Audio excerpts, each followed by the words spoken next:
1, 2. Oh, we're off. Are we live? Right. Well, we'll get going for the millions of people tuned in on Instagram. First of all, a massive good afternoon to you all, and welcome to this Union of Brunel candidate Q&A. For those of you that don't know me, we'll move on to the next slide. I think there's going to be a horrendous photo of me, just in case I've forgotten who I am. Oh, that's all right, don't worry. Cool. My name is Pete Smallwood. I am a former Vice President, what would now be in this new election, Education. It was called Vice President Academic Representation. Then that was in 2012, 2013. I'm also a local elected councillor in this I thought I was being heckled for a moment. I'm a local elected councillor on the London Borough of Hillingdon, and quite obviously I didn't make this very kind of you. I was kindly awarded by His Majesty the King an OBE in this year's New Year's Honours List, which was very nice. But I have been a trustee of the Union of Brunel Students back for the last 5 years. I think my term comes to an end in May, but I have done a few of these hustings before. How this is going to work is going to be really, really simple. This isn't like Jeremy Paxman on Question Time trying to catch candidates out and make it really difficult, but we will have a bit of a discussion, ask some tough questions. Unfortunately for some candidates, ChatGPT is not here to help them, so we're going to have to see how they cope without using that. But it's going to be 5 or 6 minutes of just a general chat, going through some of the stuff they've written on their manifestos, addressing some of the key points there. There is also some ground rules, which I'm going to just read through very quickly. Each candidate's going to have around 6 minutes. You can submit questions anonymously online through the Teams invite. Attendees must respect all candidates, fellow students, myself, please, and please remain quiet while candidates are speaking. We don't have to agree with each other, but it's always been part of the student union's ethos to respect people, the opportunity to say things. Questions must be relevant to student issues, not what did you have for dinner last night, or anything like that. No personal attacks or discriminatory questions. So we all know what protected characteristics are. Please do not questions about people's protected characteristics. And however enthusiastic you are, if you could save your applause and cheers to the end of each candidate and show them a bit of a warm welcome as they come onto the stage, and then give them a thunderous applause afterwards. If you want to get a seat, guys, you're more than welcome. Make yourselves comfortable. Right, fabulous. So it's going to be 5 or 6 minutes of each. Candidates, so you've got any questions? No? Good, that's a good start. We'll move on to the next slide. We're going to start with the candidates for Vice President Student Activities. And our first candidate, and also if I pronounce somebody's name incorrectly to start off with, feel free to correct me when you come onto the stage. And I apologise in advance.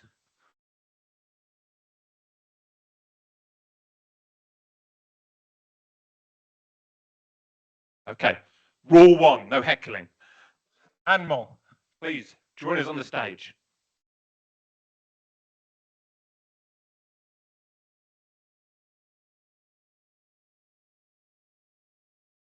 Just give me a moment to find your CV, your thing, Anmol.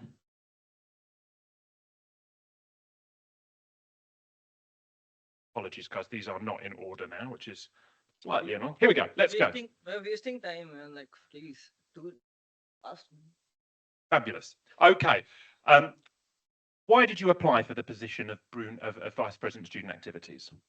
Because I wanted to make a change, man. Because I wanted to make change. The things which are going on over here are not right.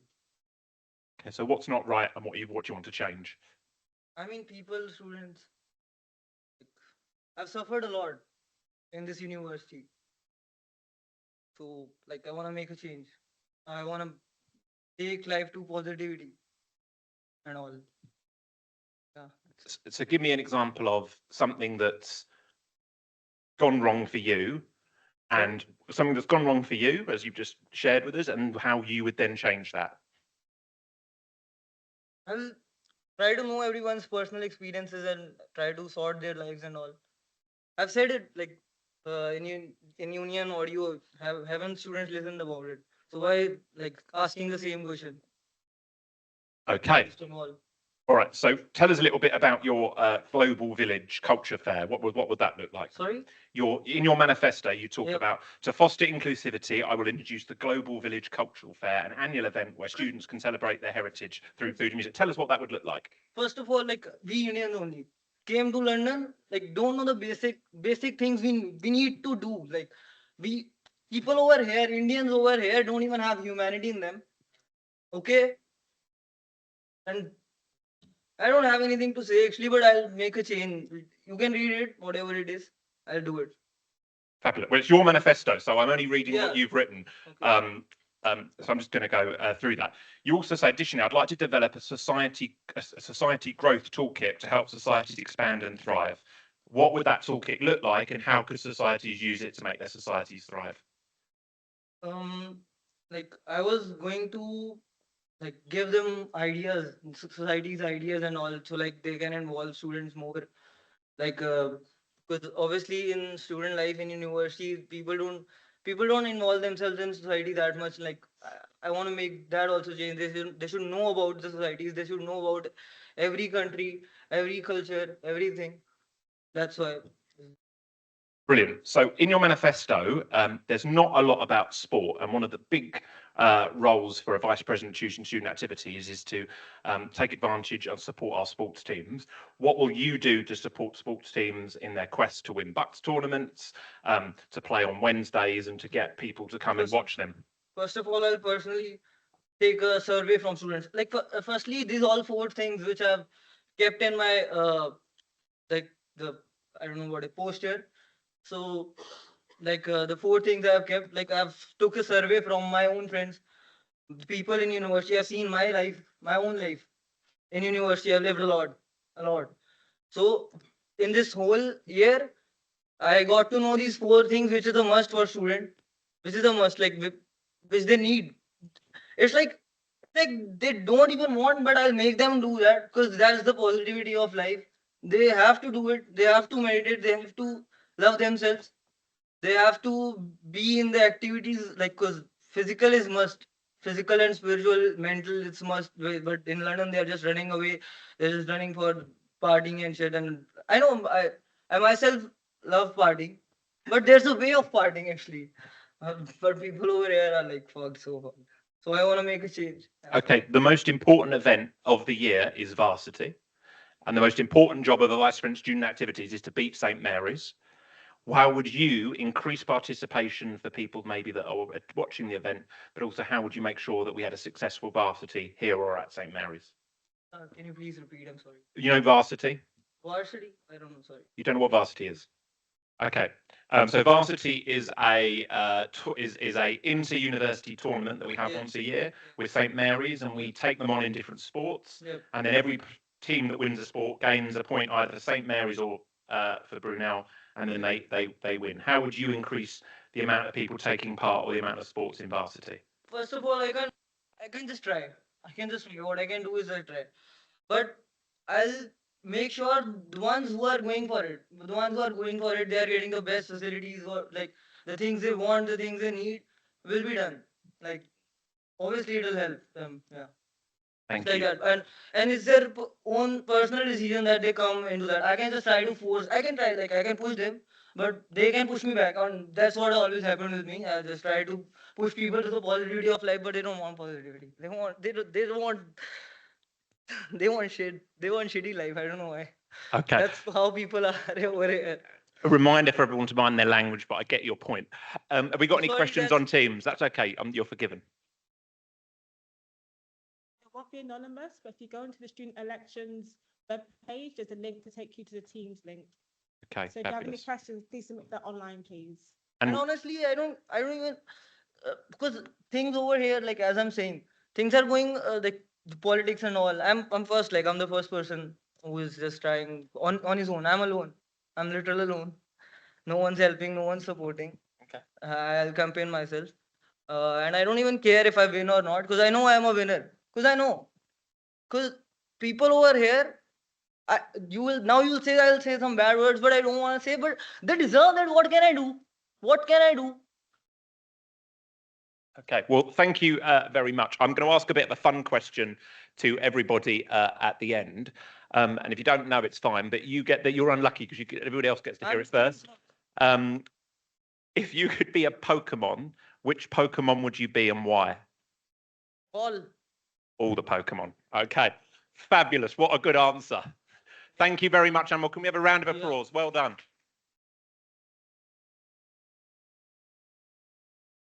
Okay.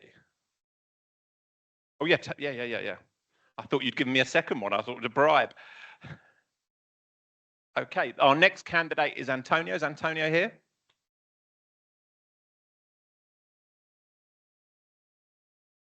Right, let me just find your manifesto. I know it's back in here. So. Fabulous, Antonio. So why did you apply for Vice President Student Activities?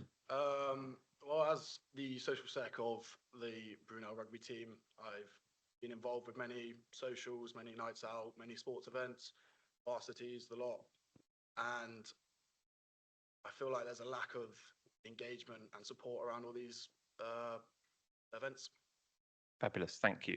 So talk to me about Active Brunel. How will you go about expanding that to promote mental health and well-being?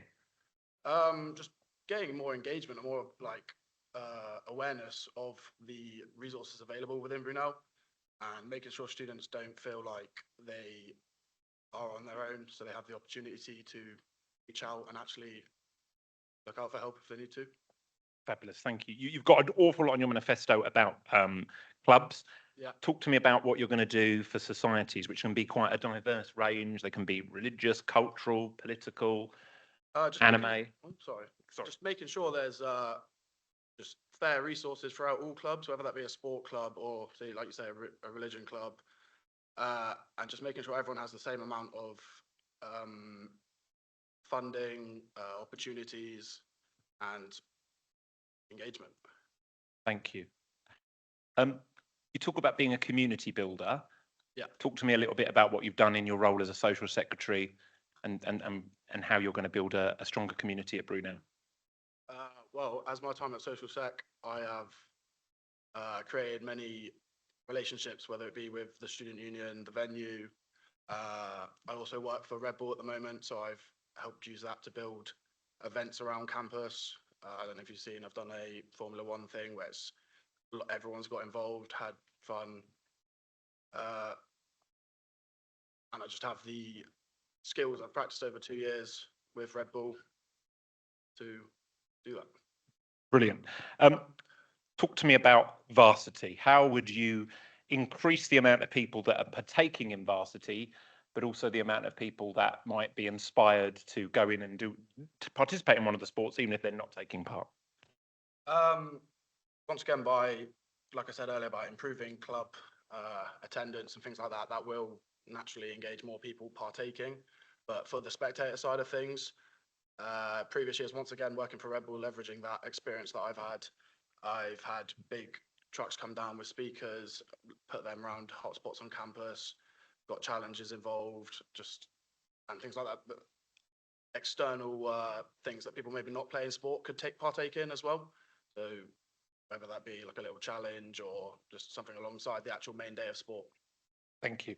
And how would you make sport more inclusive and accessible to people that might not be able to access it, or it might be inclusive, whether it be cost, accessibility through disability, etc., etc.? Just by increasing overall awareness, really, and just hopefully finding more funding and events and stuff like that that can drive the participation and engagement within those clubs. And the more you have people buying into those things, the more people that then opens the opportunity for them to partake in and join in. It's all about everyone engaging in the idea of societies and clubs. And how would you go about one of the challenges I expect both societies and sports club have is getting access to funding? You know, we know that the university is making funding cuts. That's going to have an impact on the union's block grant. How would you go about getting external funding and bringing it in either for sports clubs or societies? Through fundraising events, there is countless ways running fundraisers events, whether it be something as simple as a bake sale to maybe running a university-wide charity football tournament.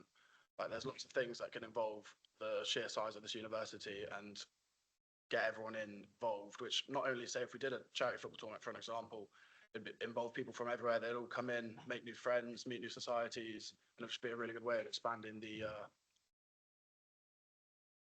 clubs. I don't know what the word is. No, that's fine. And I love the Team Brunel band, the brand, not band. Yeah. I'm sure there's a great band out there potentially. How would you expand that? How would you go about really building people into the Team Brunel brand that maybe aren't going out and doing a Bucks event every week, but still want to feel part of it? You go to other universities like Loughborough and everybody's wearing the hoodies and the hats and stuff. How would you try and expand that brand? Well, with the ever increasing popularity of online social media, whether that be through TikTok, Instagram, there's lots of ways of increasing awareness of the Team Brunel brand. As we're aware, there's a shop campus, but is at the moment, I'd say, it's not stocking, say, items that people would necessarily want. Myself, I've never bought anything from there because there's nothing that takes my fancy. I'd try and change it to something more related to students. As a student myself, I know what people would like and what they would rather have in that shop, say, or And I'll talk about like the nightlife and the social scene, the way that students are now at Brunel doing that has changed massively. As in, when I was a student, it was rightly or wrongly a big drinking culture. The nightclub was full most evenings. It isn't anymore, and not everybody wants that. How will you increase different types of the social scene so that I think you call it an unmissable social scene? How will you create that so it's accessible to lots of different people? Well, starting with the nightlife, as I'm sure many people do enjoy going out, it is in dire need of a revamp because I've been here 3 years and I can confidently say over my 3 years, the venue has been increasingly getting less busy, less people there. So it's really just about giving that student insight to the venue runners and the student union and providing them with a student viewpoint, which can help drive engagement within that. Thank you, Antonio. Final question is the Pokemon question. If you could be a Pokemon, which one would you be and why? It's got to be Charizard. Thank you. Fabulous. Thank you. Well done. Cheers. Right, our next candidate is Het.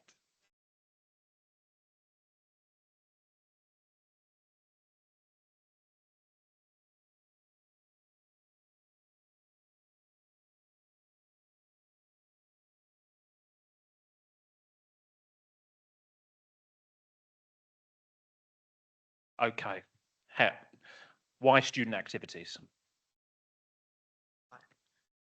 There are lots of activities, Team Brunel's activity sessions going on campus, but there are no more, like most of the students don't know about it. They are interested, for example, if someone interested in specific sports, they're gonna go there, no students coming there, maybe new students coming there, there are no activity sessions going across Brunel, Bucks, Wednesdays, other stuff.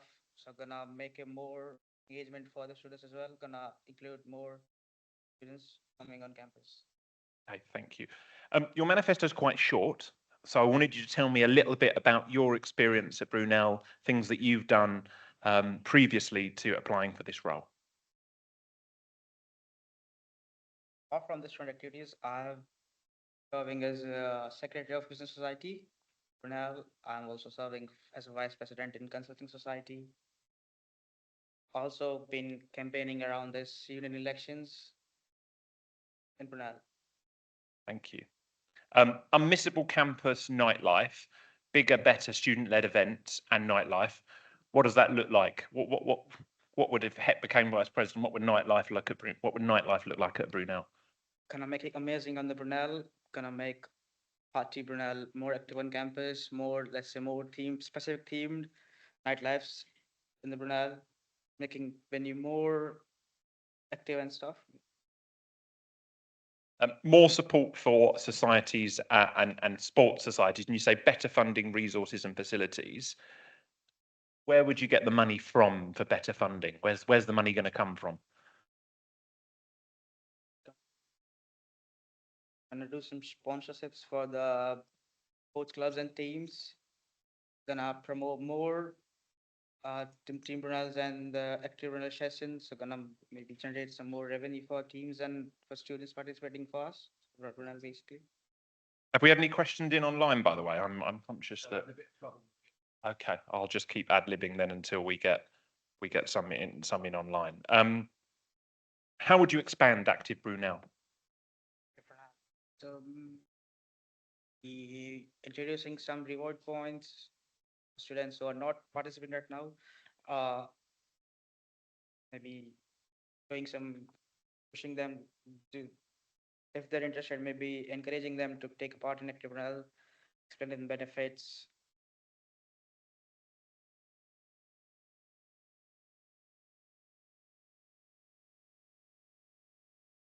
Yeah, basically like spreading words across the promoting active Brunel across all the clubs and societies and sports clubs.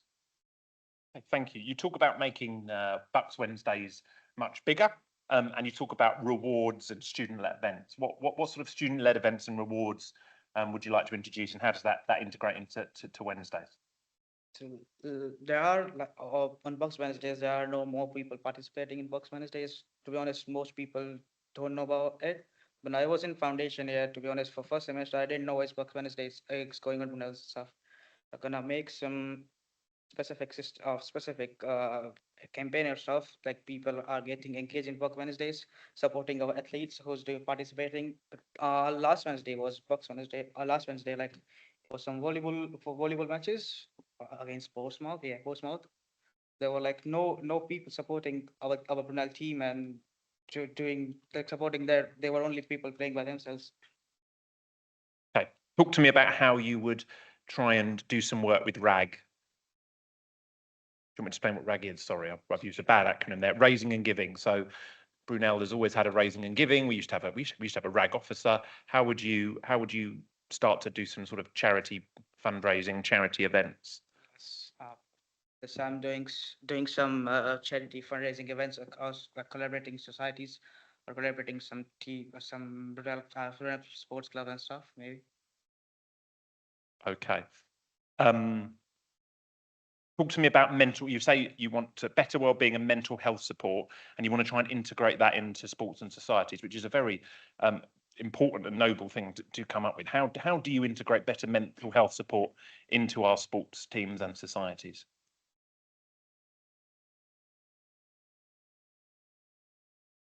Maybe doing some sessions for the athletes playing for us, doing some mentorship for this for mental and well-being sessions for students and athletes playing for Brunel. Okay, I've come to the end of my questions, so it's the final one which everyone else is getting. Everyone else is getting to think about it, so I feel sorry for the first candidate. But if you could be a Pokemon, which one would you be and why? You don't know. That's fine. I will let you off. All right, no worries. Het, thank you very much for your time. Can we give him a big round of applause? Thank you so much. Well done.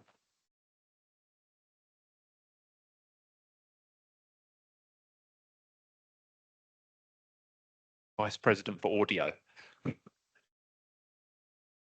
Jonathan Noble, come on down, as they said in the Generation Game.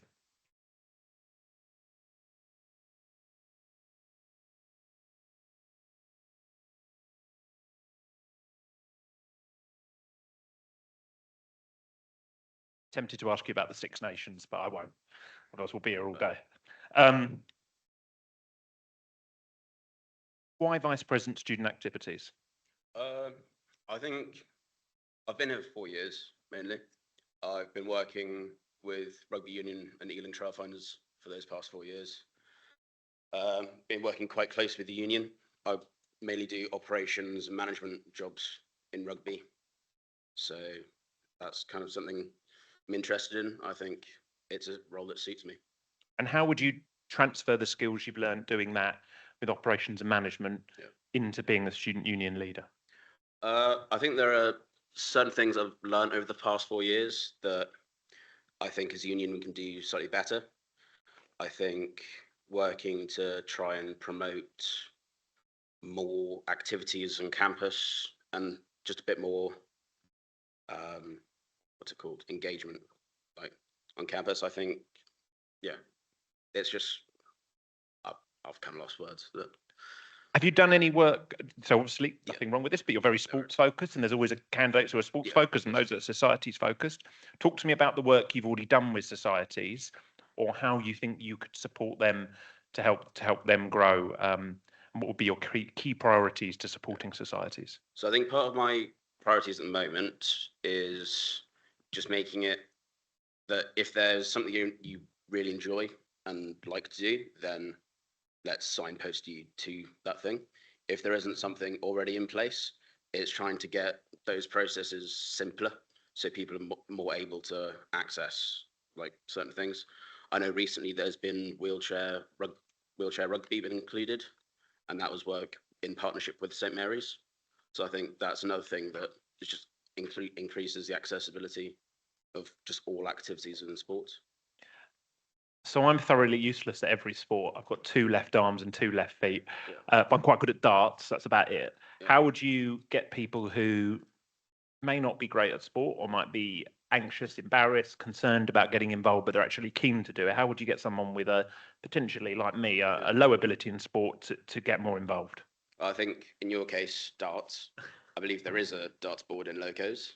So maybe set up a team like once a week or so that can all go in, use the darts board and set up like a mini competition as part of the union within locos. Or if there's something else you're interested in, do something similar to that. I thought when I read your manifesto, there were some really thoughtful things in it. And one particular thing that jumped out to me was the developing mentorship program, connecting experienced athletes with new students to help them settle into university sports. Can you talk to me a little bit about what that mentoring program would look like and why that's important to you? Yeah. So originally I thought of it because in my first year, there are obviously adoptions within clubs. So the more senior people in the clubs would adopt the freshers, and that would be in most clubs everywhere. And it's just about helping to learn about what happens in university life because it's different to schools and other countries and everything else. And it's just a good way of getting those who are brand new to the university life a bit more used to it. And I think just encouragement of more senior figures within societies and sports to help encourage those new to them. You mentioned varsity in your manifesto. How would you increase both participation in sports in varsity, but also the amount of people that go and watch and support our fabulous teams?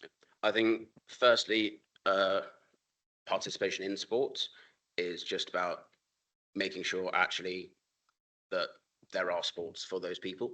If there's something that you're interested in but we don't have, we can look into developing that. And then what's the second part of the question? Sorry. How you get more people to come and watch and be interested in it? I think similar to what Antonio said, the participation is just increasing things on campus that if you're not involved in a sport directly, that you can still do on campus in terms of activities, certain partners that can come in, certain like other companies that can come in and just increase the campus atmosphere as well as those individual sports themselves. How would you expand Active Brunel? I think working with Active Brunel, it's all an app at the moment, and at certain points you gain doing active things. I think we can work a bit more about promoting that, giving different incentives, and just helping to be it's more accessible to more people. I think. You talk about prioritising student well-being and people getting to do outdoor activities. You want to work with the university to provide more accessible gym memberships and fitness programs in a time when money's tight and the university is obviously having to make budget cuts. How would you go about making that a reality? I think it would be difficult, to be honest, but I think that just allowing different schemes or something else to not necessarily like you have to pay for a certain activity. If we're able to encourage more free trials, more access into something without having to have a long-term commitment to a certain gym membership, or like something a bit more flexible, that might be easier for some people. Thank you. Right, we're running out of time, so it's the infamous question. Yeah. If you could be a Pokemon, which one would you be and why? I think it'd be a Snorlax. Yeah. I'm big and tired. Thank you very much. No worries. Thank you. Jonathan.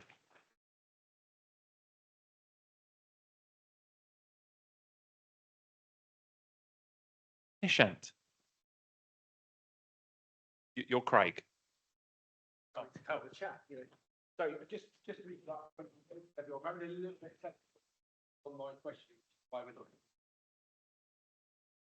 Something as we're going to now that we've got through several candidates, it would be unfair to have other candidates by public.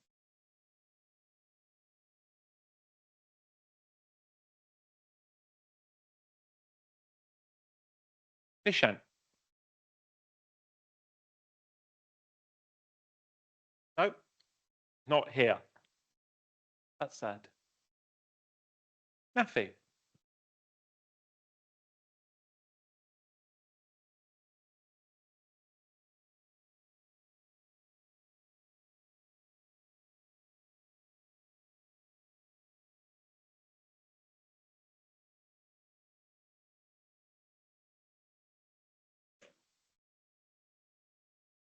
No, I definitely won't. Oh, I can just.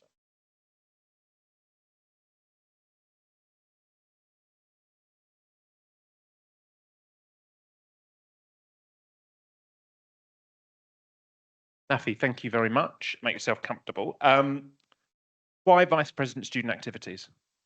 I've been in Brunel for quite a long time, roughly 5 years, and from my analysis from active, the sports scenario in the Brunel is the players and the students who are actually good and are actively playing sports are only the ones who are engaged with sports, and especially when it's from a point of view of a international student, when they come to a foreign country, I'm speaking from my experience, they are unaware of a lot of systems of the university, and basically they're unaware of the active Brunel or the sports scenario in the university, and they um, they don't know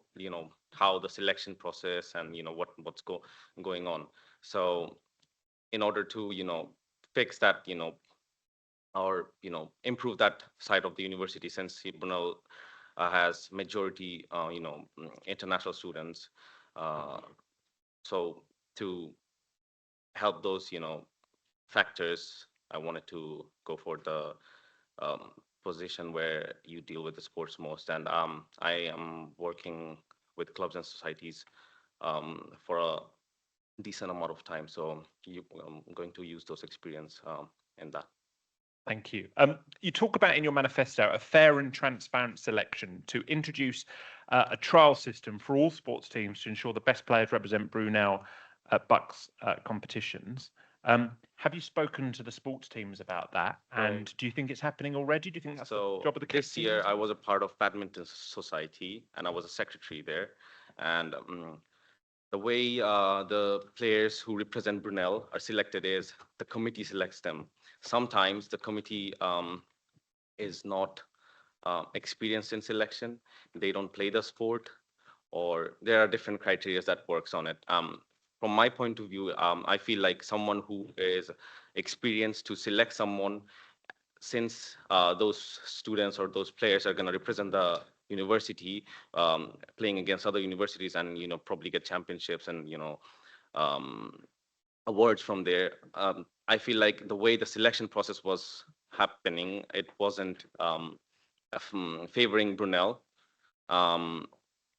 At the end of the day, every sports team is representing the university, and we are going out there with going against other universities to show us that we are better. So that did not happen, and the engagement on different sports, say for example badminton, this year I was struggling to get players, so I had to compromise, and we played 2 home games um, with 2 universities where we were lacking players. We couldn't show up with the full team.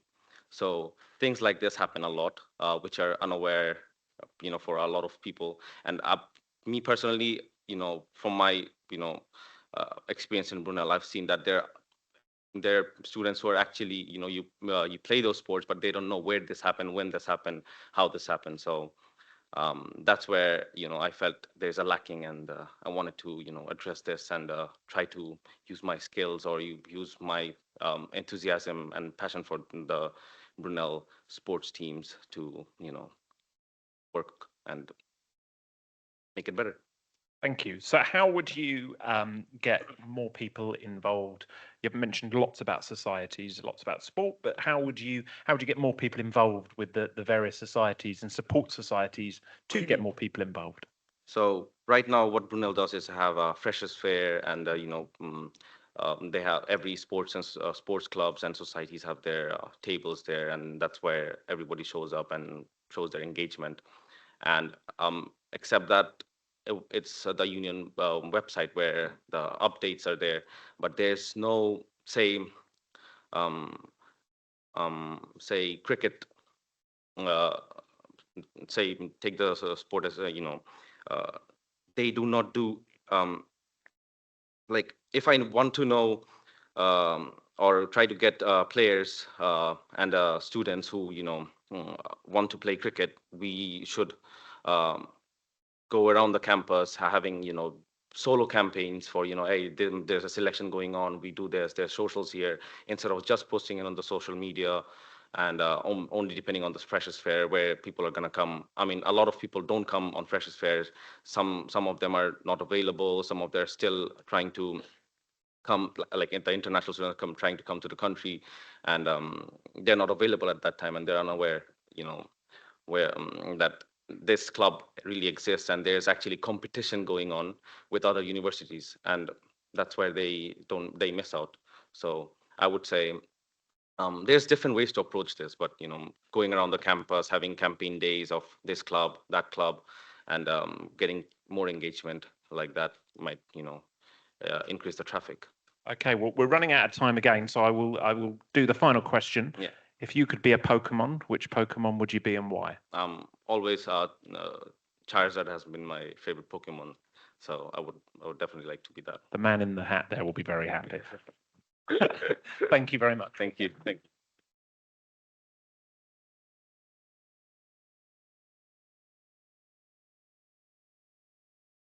you. Jiv, you're up next.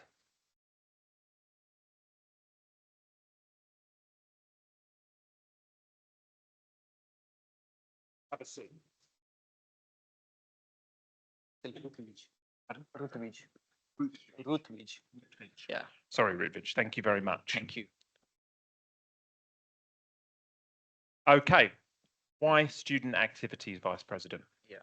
So first of all, I will be thanking for the Brunel Union for like campaigning for this post, because previously this post was not for the elections, because we were having 4 officers, but they were of different departments. This time, Union has focused on the sports department, and they have given a chance for the sports students who can be the president and be their voice. So as I'm an international student, I have only 1 year to study here, but actively, I can't be a part of Brunel Sports. That's my first point. Because in 1 year, a student cannot do every activities which he is interested in a sport. So my first initiative would be to be actively work for the international students who are better in sports and are actively being participated in the sports. Yes. So I'm just going to pause for one moment. Yeah. If anybody wants to leave, can we just do the candidates the pleasure of leaving in between candidates? It's quite off-putting for the candidates if people are moving around why they're honourably trying to present. So if you want to leave, there's no problem with that. But unless it's like an emergency, can you just wait for the 4 or 5 minutes that it will take? Okay, talk to me about, as an international student, how you would support home students if you became Vice President Student Activities. yeah. First of all, as you know, that our Brunel team has achieved many of the things, but they are unrecognized. So first of all, to increase the motivation of the students and the sports teams, we have to give them a recognition. As we know, in our Brunel page, there's just one photo that our team had just been a semi-finalist, and they have struggled a lot to win, but there's just a photo, but no recognition, and there are various teams and various players who are good in every sports, but they are not known to our students. So for that, to be for every sports person, it's important to be recognized in the university. So only their confidence will be raised, and they can have more struggle to get participate in the sports, and they can achieve better uh, betterment in the sports. Okay. You talk about getting more funding into sports Yeah. clubs and societies. In a year where the student union is going to see its block grant and the amount of money it has decreased by potentially 10 to 20%, where's that money going to come from? So basically, we know that everybody has one different, you can say, the motivation, and everybody is good in every sport. So basically, because of some students are struggling financially and they can't take part in the sports. So my initiative would be to give a recognition to the good talent who can't get participate in the sports, and to find out their talent. And for that, we can have some fairs, uh, some, you can say, advertisements, and also to capture that talent, we have to make some activities. Okay, so there is a versatility, but as we know that every student can't be actively participating in that because of their daily schedule and studies. So by getting more promotions and sponsorships from the various departments and societies to help them. And where do you think they're going to get that money from? How are they going to get that money? How are you going to help them get that money? Okay, so we have around, I don't know every student know or not, but we have around 80 plus societies in our Brunel, right? But they are not active in our union or in our university. So we can get help from them as well, because if we can have 80 societies, most of the player can be from one society as well, and societies would help them. Okay, thank you. Thank you very much. Talk to me about how you're going to work with Bucks and how you're going to make varsity an even bigger and better event.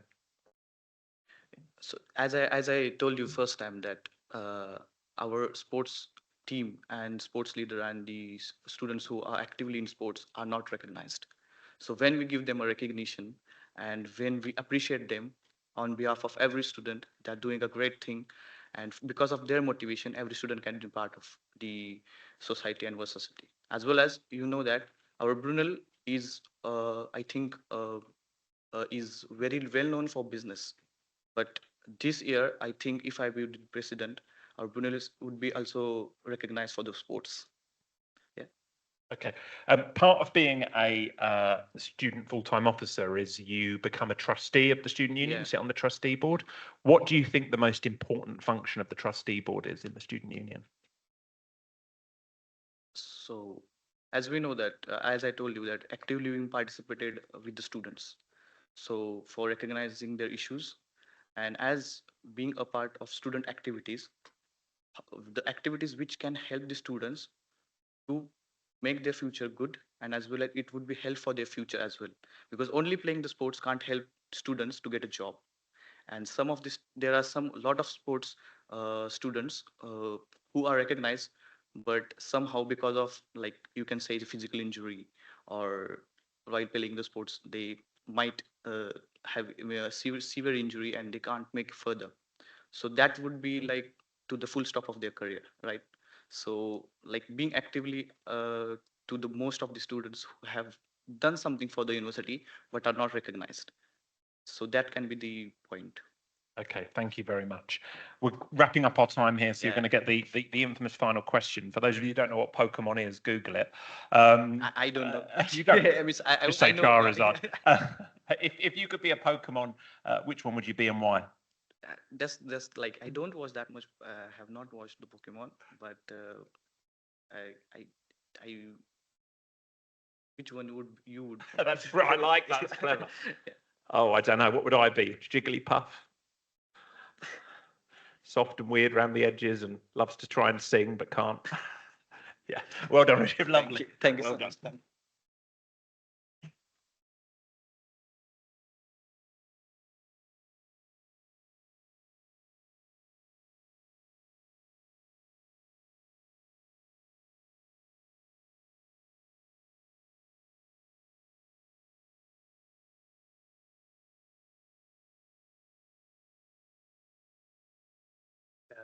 Nervous. Nervous. Oh, don't be nervous. Don't be nervous. I'm being a lot lighter than I have been in previous years. So, Damn. right, PJ, isn't it? Yeah. I've been told. I've written it here. I've been told. Craig told me you got to call him PJ, and I forgot straight away. There's a story behind that. We might ask you if we run out of questions. Talk to me. Why student activities? Quite frankly, I think the role represents me quite well. I am chairman of the biggest club in this university, tennis. We are the biggest. And in 1 year, I've been able to take a club that the previous committee didn't even leave me anything. We weren't a standard club by our measuring system. But in 1 year, myself and my committee took it. So gold, most improved club, club of the year, and I also had the biggest memberships. And this year, we still have the biggest memberships. So there's a level of consistency there, I'd say, quite frankly. Tell us how you've done that. Well, firstly, the biggest change last year was adding a beginner program through Brunel Active.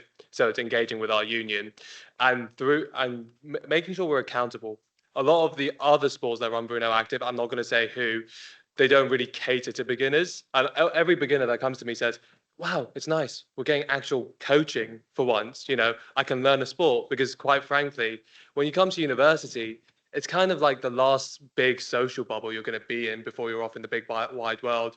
So it's kind of the last opportunity to learn a sport or something like that, or interact with people, or meet people from different backgrounds. So it was a massive opportunity for us, and that's how we succeeded, in my opinion. So your manifesto is quite short, and it Yeah. mentions really only sport. Yeah. Talk to me about how you're going to take the good experience of tennis and take the skills that you've learned to grow tennis into helping societies grow and giving them good points to be able to get more members and more engagement. I mean, quite a few. I don't think a lot of people know this, but I helped create the Turkish Society because me and my flatmate got really drunk in first year. And then I was kind of like, you have a Turkish group chat. Why don't you create a society? I was like, I could do that. It's like, yeah, free money to buy more drinks or something. And then Sona did it, but he got cooed 3 weeks afterwards and got kicked out. So that was quite funny. But anyway, so in tennis, we have a retention system called Club Points, where it's more, we try to bring beginners and advanced players together in a sort of fair system. I think a simple system for societies would be something like a social sports system where every 2 weeks I would be responsible, or the student activities president would be responsible to running a big sports event on campus for all of our societies, creating a little league table, updating it all the time on Instas, and getting people engaged. Because quite frankly, most of our societies and clubs are little islands that don't engage with each other too much. It's time for us to start engaging with each other. But there are a lot of challenges to that. Most people commute, a lot of people are international, a lot of people are national. There's a lot of issues to face, and we need to come up with solutions. And I hope I have quite a few. Talk to me about Brunel's nightlife. How are you going to improve that, but also make it accessible for absolutely everybody? Well, okay, I'm going to be quite honest. It's going to be tough. A lot more students are commuting. A lot of people aren't staying on campus nowadays.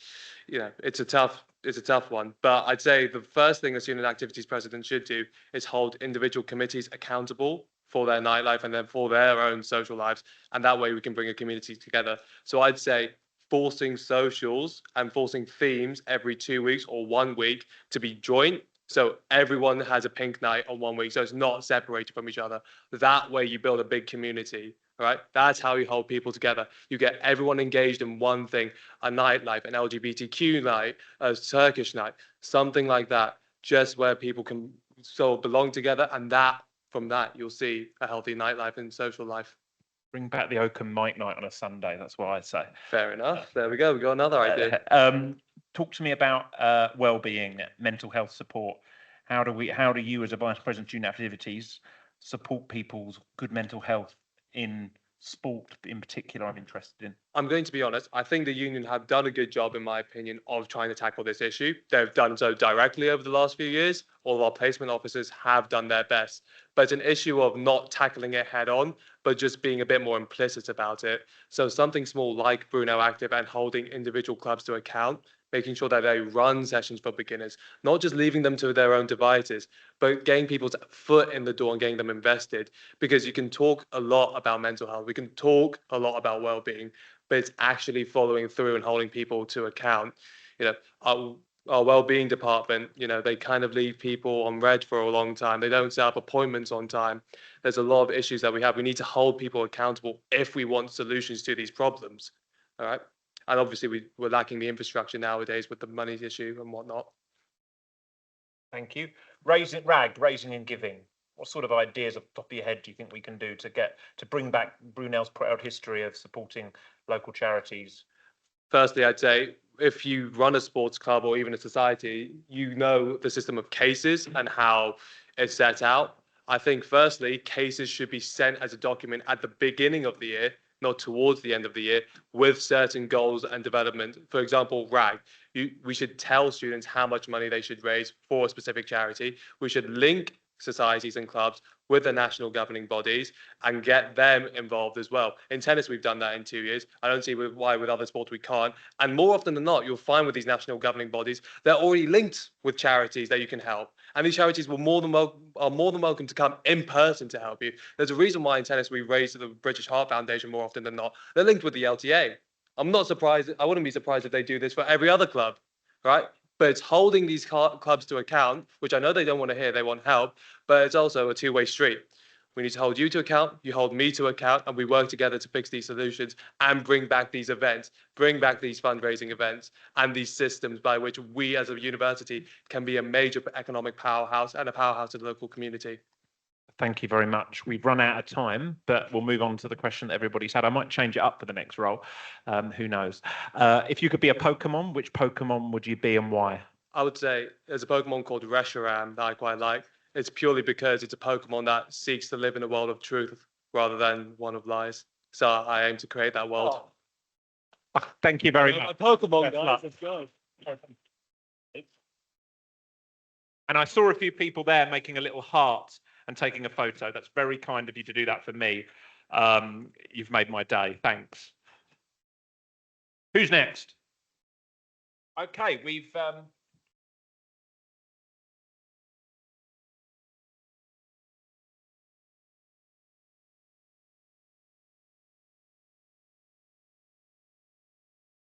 okay, we'll take a moment just for if anybody's disappearing. Bye-bye, Brunel Tennis.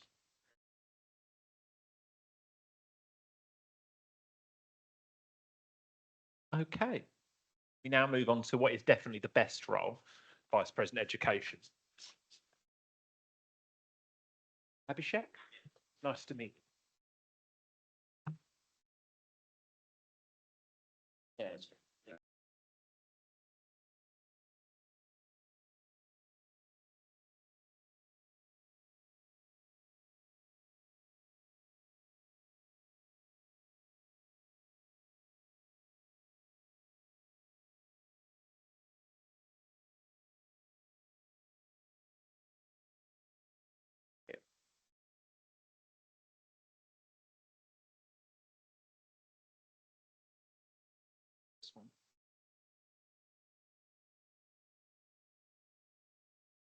I'm trying to find it. Why don't you do why Vice President Education? So I've been working closely since 2 years in the union. I've been elected as student assembly member twice. So me being a master's in management student, I have been in touch with a lot of people as I was living on campus as well. I've interacted with a lot of people. I've solved a lot of issues of students academically regarding the appeals, regarding the misconducts. So that's the reason I feel like I'm the eligible one for this post. Okay. Have you been a student rep? Nah. Okay, just thought I'd try them. It's not a problem. Tell me about what your main priorities are as Vice President Student Education. What are the main priorities of things that you would like to change? So my main priority is going to be focusing on the placement years for each course. There are a few courses who don't offer placement year or internship courses. So as few courses have it, few courses don't have it. It's not going to be like same for each student. And that's, again, it's problematic for few students. Every student is here for good study, good quality education. So promoting like placements and internships will give them a knowledge which is going to be implemented practically as well, which they're going to learn in their course. And do you think it's the university's responsibility to help people find placements, or do you think that's their own personal responsibility? So It varies, but again, as we are knowing the fact that people are not coming to Brunel that number of numbers which they were before. So if you promote education in this way, it might be beneficial for promotion as well, and it will be helpful. Fabulous. I finally found your manifesto, but you've been answering questions around it. Talk to me about fair handling and misconducts, appeals and complaints. That was really interesting to me that you brought that up. What's So, wrong with it and how would you fix it? so basically, students aren't aware of the department where they're supposed to go. So they have a word or chit chat with their friend, go to a wrong department. Might be even if they find a correct department, there is verbal communication done, and there is no clarity in that. It's what I have noticed with having word with student and the cases which I have faced as well. So bringing transparency into that, like Brunel Assist does, so you should be notified each and every communication is what I feel. Because again, while filing an appeal, it's been said that why didn't you approach the specific department? But the person has been visited there in person, but he doesn't have any proofs for that. Okay, so you would encourage people to write in or record their. Not record, but in written format only itself. Talk to me about why leadership is important in your in the education role. So basically, there should be a voice. That's what leadership is important for. And there should be a voice who will be with the students for their education, for their misconducts, and the issues they are facing into the academics. Because everyone is here to study. That's the primary goal. Then are the other goals. So as keeping education as the key, it's important. You talk about real world learning experiences. I think that's a really important thing when you come to university. You don't just come to get an education, you come to experience the world and the next stage of your life. What do real world learning experience look to you and how do you measure them? So definitely, as I mentioned it before, internship and placements should be there for each and every courses. We can also get companies into the university.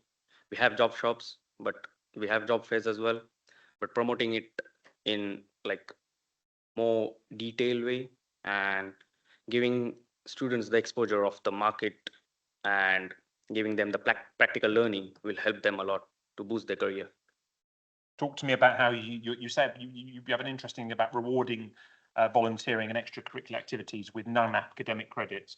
What does that look like, and how could somebody go on to use that in when they leave university? So basically, if you get those, you can reflect it on your CV.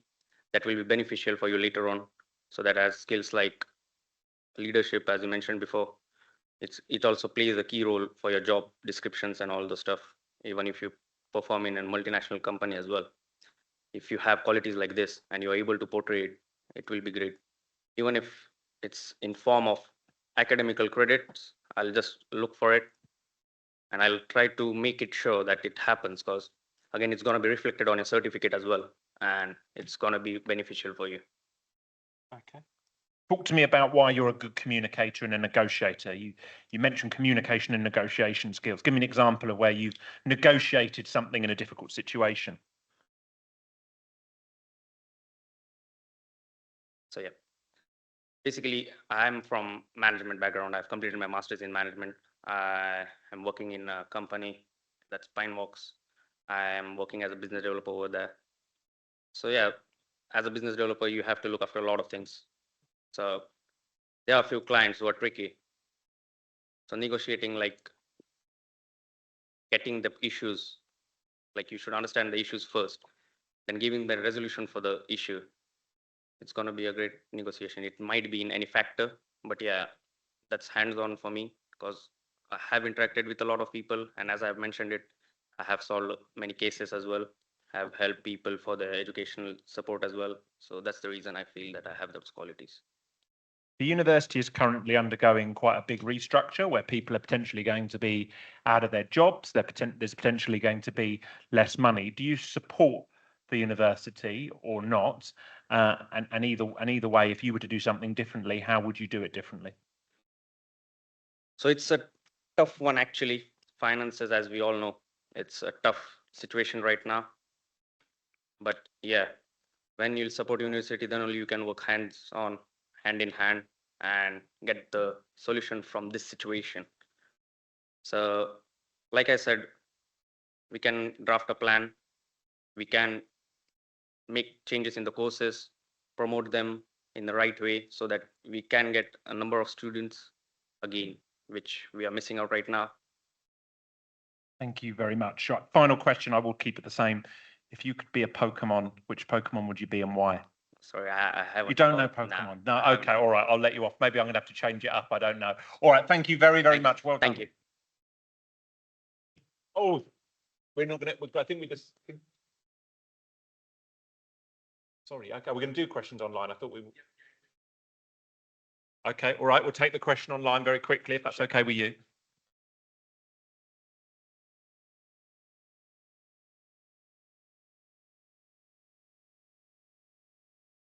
Up and now, as a student, what's the question? Give an example of how you've helped students up until now. So, can I get the question back again? Sorry. Give an example of how you've helped some students at the university recently up until now. All right. So there is a process which international students aren't aware. So you have to apply for ECs, you have to apply for your ERs. That's how it goes. So there were quite a few students who weren't aware of these departments, the specific departments where they are supposed to go. Then, as being an union member, they approached me and I streamlined them, taking to them to the specific department as they were not able to get the EC. So like EC is there for late submissions, or it's known as extenuating circumstances. So I have dealt with those cases, making them like drafting the reports or the answers which they are supposed to fill in the forms, like ER, contacting the tutors, and getting the solution out of that. Okay, thank you very, very much. Thank Round of you. applause. Well done. Who's up next?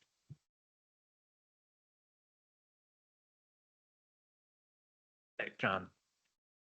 Is it Malik? About Tom?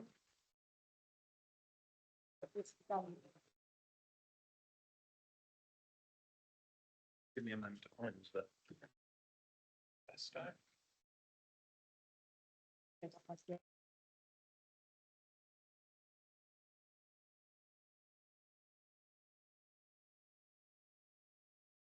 Fantastic. Talk to me about why Vice President Education. So why education? Because I'm here since 2021, part of the union since 2022. It's been 3 years. And since 3 years, I'm seeing all the vice presidents working, and I have been actively working with them in all the campaigns, in all the issues. I've been actively participating. And I personally know like what students need and what facilities, what resources are available on campus. So because of that, I'm interested in education. So what facilities and what things do students need? So when I was a new student here in 2021, I didn't know what resources this university had. So the vice presidents of that time have directed me to the resources which are available on campus, by which I've gained insights and which helped me a lot. So for example, let it be, I didn't know where the library was when I when I was a new student. I used to stay off campus, so I didn't know where the library was, and I didn't know where the ask, the ask, Yeah. where the teach. Yeah, so I didn't know anything about that, and I didn't know anything about the academic misconduct. I wasn't aware. So this is what I feel personally. This is what we are facing. Like the students who come, especially the international students who come to this uni, uh, aren't aware about some of the resources which are available on this campus. So let it be, as Abhishek have mentioned, regarding the extensions and extenuating circumstances process, and let it be the awareness about misconduct, academic misconduct. So yeah, that's it. You're the current environmental and Yes. ethics officer. Yes. in 2 short sentences, and I'll Yeah. give you slightly extended sentences, give me some specific things that you have achieved in that role. So from the environmental and ethics officer before, so my first thing was to plant trees. Okay, so I had a motive that I will plant the amount of votes I get. I got 400, so I would plant 400 trees. This was my initiative. How many trees have you planted so So, far? but I wanted to plant it. First, I have contacted uni, but unfortunately, I didn't get any space to plant over here. So then I have contacted the council. So again, the council didn't allow me to dig the ground in the ground. So that's why I wrote a letter to Mr. Prime Minister regarding this issue. So he called me for a meet. So I'm going to meet him in the month of April. So I'm going to discuss with him regarding this issue, and let's see how. So you're going to see Keir Starmer about the Yes, trees? yes, Okay, about the environmental issues which I have mentioned. fabulous. Talk to me about strengthening platforms for student feedback. What does Yeah. that look like? What Yeah. sort of student feedback are you? Yeah, so strengthening platform. So as the results from national student surveys of teaching and learning says that when like the students are in the class and the lecturer is just reading the slides, just reading the PPT slides which they are gonna put on Brightspace. So yeah, this is how it shouldn't be. Like I want, like I personally, if I get elected, I will push forward that the lecturer should, if obviously if a student asks any doubts, the lecturer clears it out. But the survey says that the lecturer just reads the slides and the class is over. So we want this is what the feedback says. You say you want to advocate for a fairer and more transparent grading system Yeah. and assessment policy. What's unfair about it at the moment? Not unfair, but I believe the grading system is fair, but I want students to be aware of how they get graded. Students doesn't know how they are getting the grades. Like if what line they write, if the what topic they include in their answers will give them the grade. So what I want students to know what to give in an answer. Yeah. So you're going to support, you also talk about strengthening internship and placement programs Yes. with better access to employers. Yes. Do you not think the university is already doing this? And if Yeah, not, it's doing how this, can they improve it? but I want to include LinkedIn workshops as well. Yeah. So for example, in UK, as you have known, in UK, LinkedIn is a social media platform for professionals. But obviously here people know how to use LinkedIn. But for example, if you are an international student, they know what LinkedIn is, but they don't know how to maintain a LinkedIn profile. Yep. In order to get a job, LinkedIn is very essential, I feel personally. Yeah. Okay. On your why vote for me, you say I'm committed to making real, tangible changes that benefit students. Give me a clear example of a tangible change that you want to make that could benefit students. So tangible change would be raising awareness about disadvantages and advantages of AI tools in the module itself. So like example, when we open the Brightspace, we have lecture 1, lecture 2, assessment. So we can add something as advantages and disadvantages of AI tools for this module, so that the students are aware of when to use AI and when not to use, and what are the advantages and disadvantages of the tool. AI tools have definitely worked on these manifestos, I can assure you. We're running out of time, but I'm going to move on to the question that I have asked everybody. Those of you could have Googled if you don't know so far, so just Google and say anything if you don't know. But if you could be a Pokemon, which one would you be and why? Maybe Arceus, because it's the strongest one. Fabulous. Excellent. Thank you very, very, very much. Well done.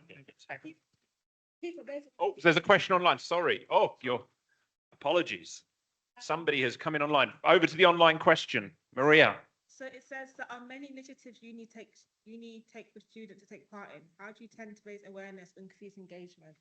Can you repeat that? Sorry, even I It was. says, how do you plan on raising awareness and increasing engagement in different initiatives the university holds? How will you arrange awareness of the initiatives that the university holds? Can you please repeat? Awareness about? About the awareness of initiatives that the university run. Okay. They've not been very specific, so Okay, so the thing is, you've like, been very broad in your answer. yeah, like I've told you, like we can add it in the module, and I specifically want to, with obviously with the help of my other officers, I want to raise a virtual campaign about the mental health issues regarding during the deadline of their courses or the assignments or dissertation, so that they know how to deal with their stress. Brilliant, thank you. Round of applause, everybody. Who's up next?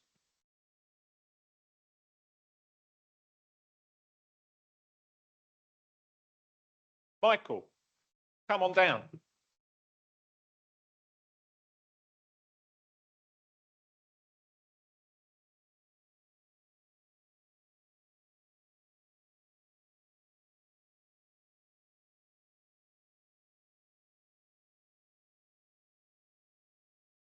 Michael, why Vice President Education? So firstly, I want to introduce myself. My name is Michael Vincenzo Petroni. I'm a second year computer science student, and I've been a student rep and senior representative for 2 years. And it's my great ambition to make Brunel a better place. And I believe with my leadership, I can make an impact to the education department. Cool, thank you. Interesting line in your manifesto. You say, what distinguishes me from the other candidates of a proven track record of advocating for student well-being through both physical fitness and mental health initiatives? Can you give some examples of how you did that? Yes, of course. So I started a run club about a year ago, and from then on, started getting my friends and students to join in. And one thing that really caught my eye is that representing students and mental health is very well addressed within uni. However, as mentioned before by another candidate, it's not exactly initiated on, and I felt that instead of just hypothesizing or conceptualizing a society such as Run Club, I would actually build it. And as it turns out, Run Club is still a very new club, just about got formed into a society, and is one of the fastest growing clubs in the union. Thank you. You said you've been a senior student rep and a course rep. Talk to me about what works well about the system, and if you became Vice President Education at the end of your term, what you might have hoped to have improved. Yeah, so being a student rep, there were many challenges, but there was also a lot of benefits, and being able to channel in all the feedback from the students, I've managed to grab many perspectives and feedback to the department through multiple meetings, board meetings, SEC, Student Experience Committee meetings, and also doing separate activities to be able to channel in these perspectives, as it is something that very important for the university to be able to understand the student perspective, how they interpret everything. And when it comes down to it, I've proven that I can channel in this feedback to be able to make an impact. For example, with the new student rep system, we've managed to include a lot more people instead of pressuring them to make a speech in front of everyone. We've sort of allowed them to come aboard the train and see their potential from then on. I think that it's a great way to include more students. However, I would love to advocate for students who also have a lot of potential within their skills within their department, as I feel that it's not recognized to the fullest extent. I feel students should be valued more depending on what skills they have, and through the different departments and workshops, for example, with the PDC, Design Factory, Made in Brunel, we can get students to speak out a bit more. So one thing that really caught my eye about your manifesto, I thought was really interesting, is you say embedding industry relevant skills into our curriculum. That's sort of thinking quite innovatively. Talk to me about how that would practically work on different courses at Brunel. Yes, exactly. So this goes very hand in hand with the idea of grabbing experience from the real world. And when you enter university, That's what students really want. They don't want to be in high school anymore or sixth form or college. They want to be in a place where they can socialize, get experience, and practically move on into the career in the future. So this idea of getting the industry resources and details from more prestigious universities, for example, like Loughborough and Cambridge and Oxford, we can grab these resources and also try to implement them within our system over here, because the systems are different. The university is different. Brunel has a great sports facilities and great a computer science department.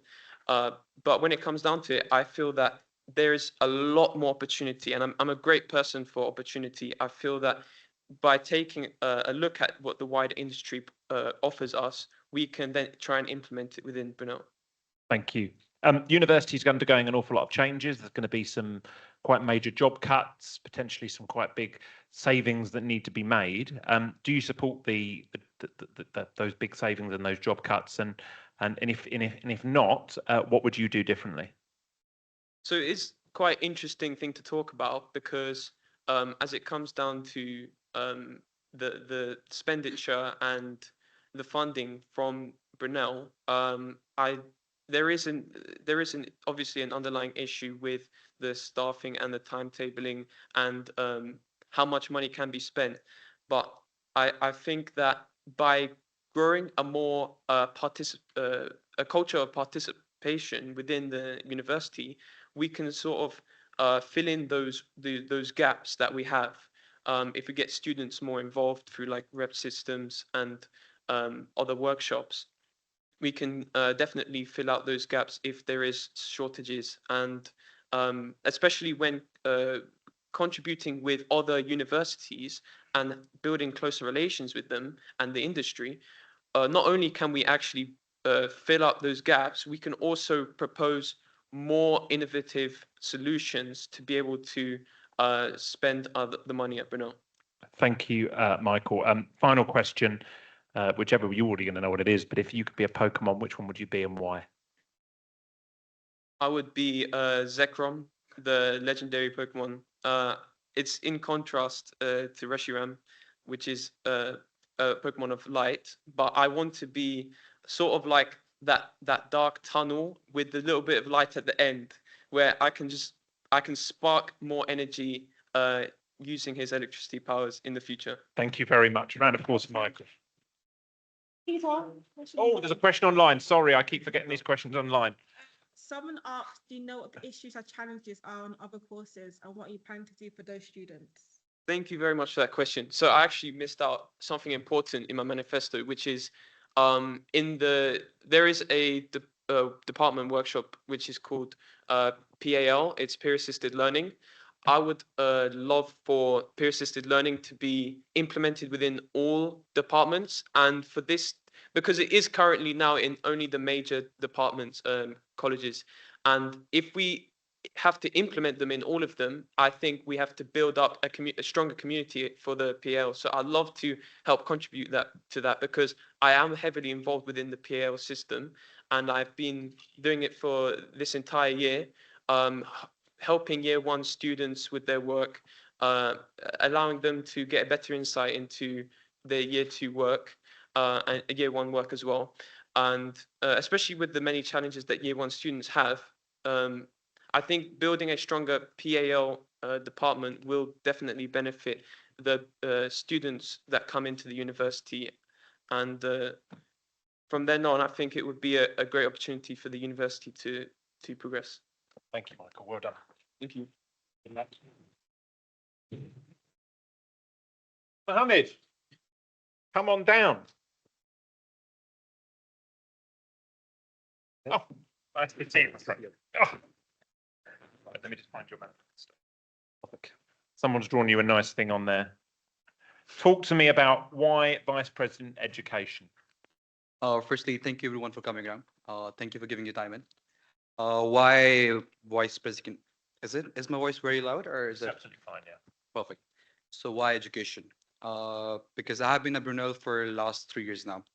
And in last 3 years, I have served union, I've served my friends, I've served my peers in different various positions. I have been the chair of student assembly. I've been a student trustee. I have been the chair of law society. And for Brownie Points, I have been the chair and captain of cricket society as well. And in contrast, I have also been a student rep for my year one and foundation. I feel like there's a big gap difference. There's a big bridge which we need to make between the students and university. We need to fulfill that gap in, even with the student union as well. Students usually rely upon that union is something which is only used for sports. They don't know how to utilize union in the right manner for education as well. So that's my plan for this year, to bridge the gap between students and university and become and bring something better out for everyone. Okay. Talk to me about tackling understaffing issues. You say, I'll raise concerns about understaffing in departments, ensure the university prioritising hiring more lecturers and support staff to maintain the quality of education in a time where Brunel is actively, and the sector, to be fair, is actively, rightly or wrongly, cutting jobs and making changes. How would you convince the university to go on a complete U-turn from cutting jobs to hiring loads more people? Good point. So the reason I mentioned about the understaffing part is because everyone who's a student over here, the first thing they want to have a quality education. I met some students around. I was informed that they have been taught by one lecturer in the 3 modules. And if someone who's paying a good amount of money and they want to have a better future, how do we consider that they are going to be taught by staff which is not fully trained, or either they don't have enough staff to train students in? And when I'm talking about having more staff in, either university needs to stop bringing more students in so they can manage the staff and student ratio. If they want to have more students in, they need to find funds out for more staffs. We can start the budget cuts by the higher authorities, because if you remember in the last student assembly meeting, there was the university CEO. I have raised this concern in front of him as well, because if we want university to remain to have the quality of education there, we need to have more staff in. We need to have better staff in, so the education remains standard and very good for everyone. So talk me through, you said that one of the things the university could do is bring in less students. Yep. How could they bring in less students but hire more staff? Because if there's less students, they're going to make less money, and you know, unless the whole world changes very suddenly, money pays people, which makes them work here. How would that happen? So I'm an international student. So usually university is funded mostly by international students. If we want to have more student ratio, then I feel like we need to tackle this ratio between home students and international students, because if international students pay more, why can't we accommodate them more? And if home students pay less, then we have to figure the ratio between both of them. Because if you want more money in, if university can't have more sponsors, if they can't have more ways to raise funding in, they need to find other options in. And if we bring in less students, the only reason I brought up the point about less student was that if we have less students, we have the right amount of staff. If, for example, if I'm sitting in a class where there's one lecturer and he's teaching 100 students, it's very difficult to manage it off. And when I'll be going in a professional field, if I don't know what I've learned in my class, then spending my money coming to uni would not be very useful for me as well. Say here you want a more effective student rep system. Yep. Give me a really hard example of something that doesn't work at the moment and how you'd fix it. Perfect. So with student reps right now, a lot of student reps are not fully trained enough, and students rep need to be taught that they are actually representing students. So there should be a very clear communication channel between students and the reps. And after that, when the channel has been built between students, then we need to build another channel between students and staff, the rep and the staff. So my plan for this year is there should be a proper training for all the reps throughout the year, where they should know what their roles are, what they have to do, and what the plans are. We got any questions online?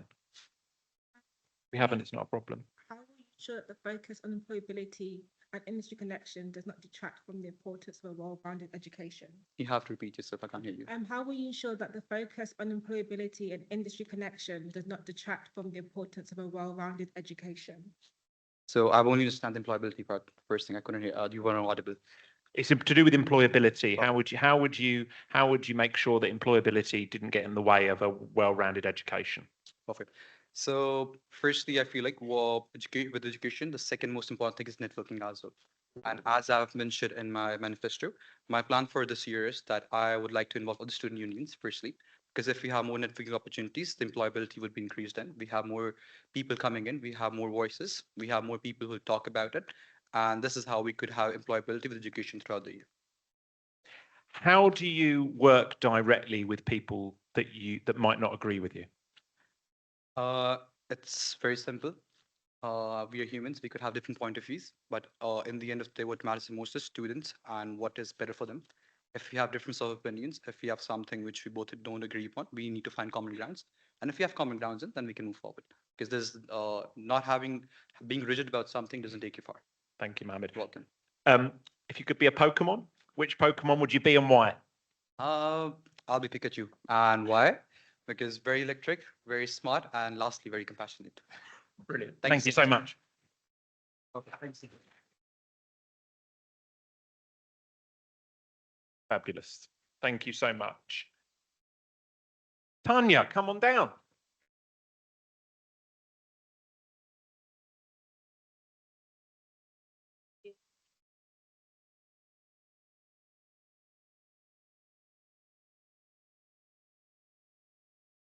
So, Tanya, why Vice President Education? Education, quite a wide term. Education is the foundation of everything here at Brunel. This is what I feel. And again, education to be accessible to all of us, it should be inclusive. And my vision of being an education president comes right from my work experience here at Brunel. I have been a course rep. I am a senior rep right now, and I'm closely working with international marketing team. So I think that clearly justifies why education president. Thank you. Talk to me about how you became an award-winning course senior course representative.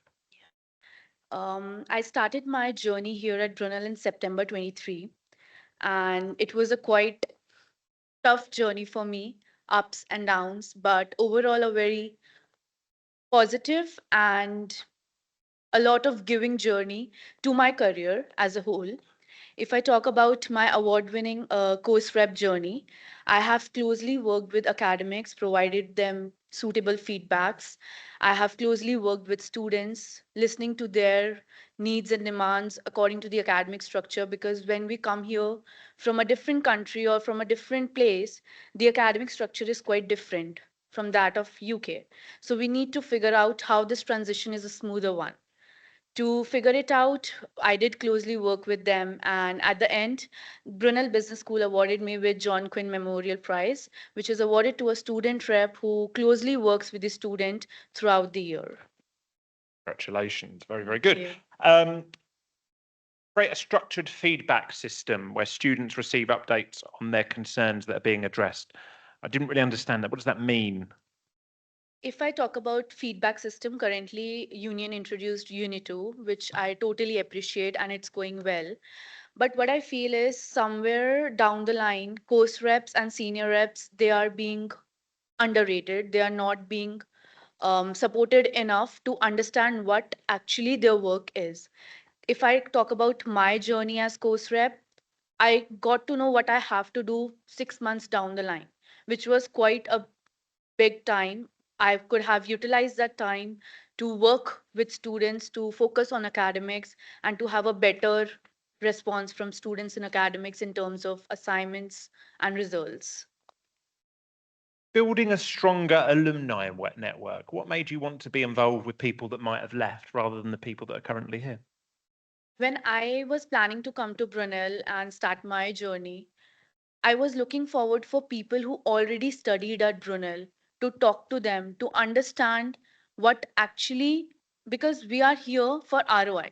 If there is no return on investment, it's no point of coming to Brunel.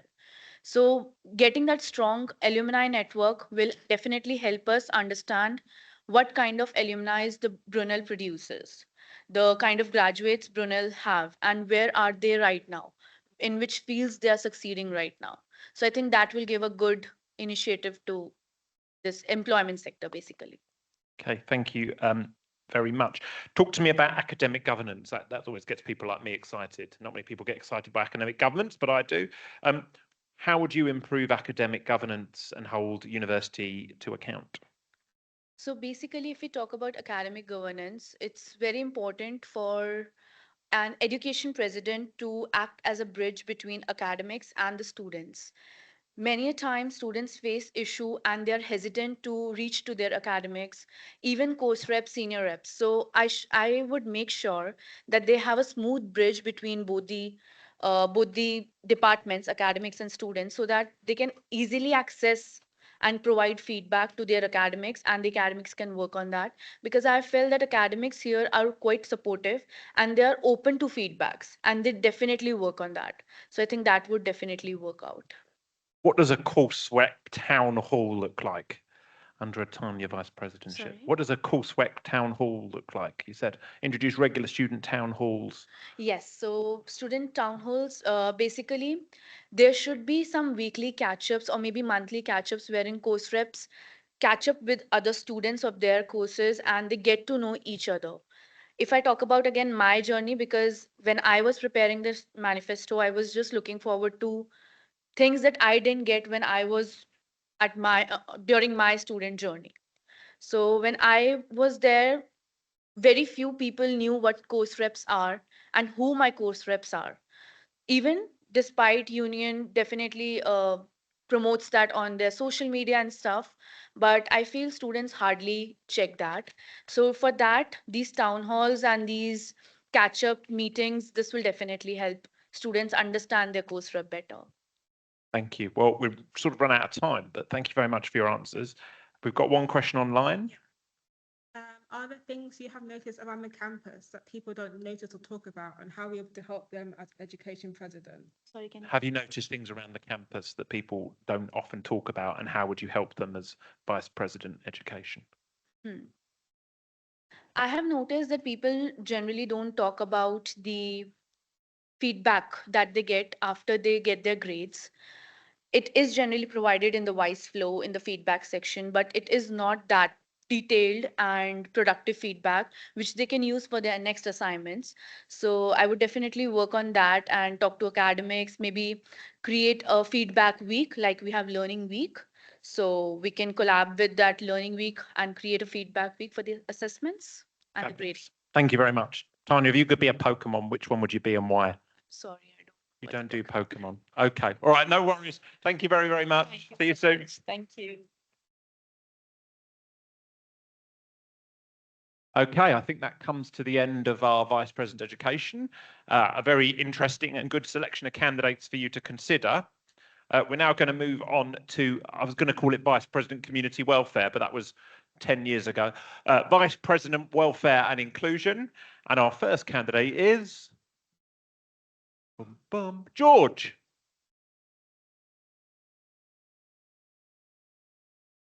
George cannot be with us this evening. Ewan.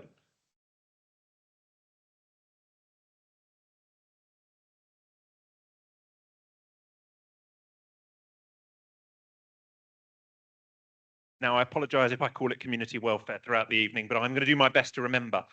Ewan, why Vice President Welfare and Inclusion? Well, first of all, I'd just like to start by thanking everyone for being here, including my fellow candidates. Best of luck to all of you.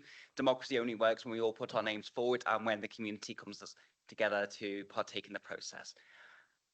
Why welfare and inclusion? Because from day one of being at Brunel, I focused on welfare.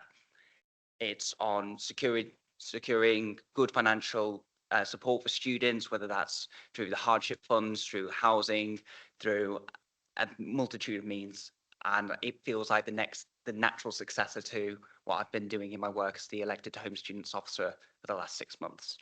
Talk to me about the Brunel's Got Talent that you organised and what the funds did to support students. So the Brunel's Got Talent is still in the works. Unfortunately, that's a bit of a slip over the typo there.